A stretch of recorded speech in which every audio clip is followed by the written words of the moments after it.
So in this video, I want to talk to you about people's attitudes towards pain and where it is that that might come from. So research suggests that your attitude to pain actually comes from your childhood yourself. So when you obviously were younger and you fell over, it depends how your parents responded to you as to whether, they sort of said get back up, or whether they actually give you lots of fuss and made a real fuss of you. Actually depends on how your attitude to pain is still present in today. So this is obviously around, as I say, your parents, but it's also around cultural.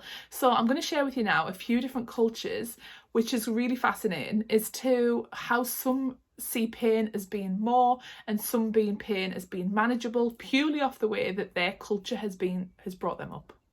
So it's thought that Jewish and Native Americans are the ones that experience or manage to control pain the best, whereas in Italy, Italians seem to be the ones that request the medical interventions quicker than any other country, which is really fascinating because, like I say, it all comes down to the culture of how maybe your parents have, as I say, treated you as a child, but also their views on your labour. So if you have people around you who are saying, oh, it's super painful, you won't like it, then you're probably more likely to request pain relief quicker.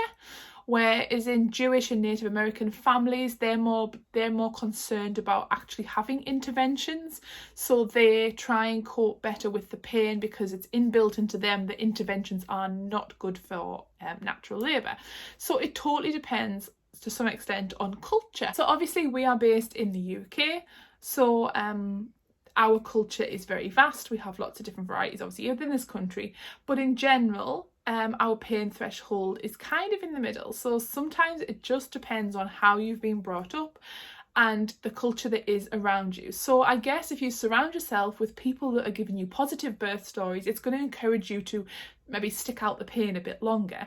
Whereas if you're around people who are being negative, who've had bad experiences and they want to share those experiences with you, then that's going to potentially inflict your view into thinking you'll give up sooner and try an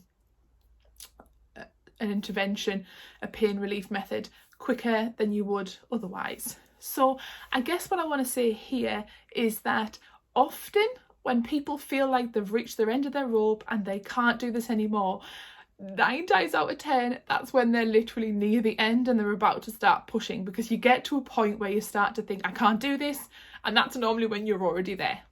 Hope that makes sense.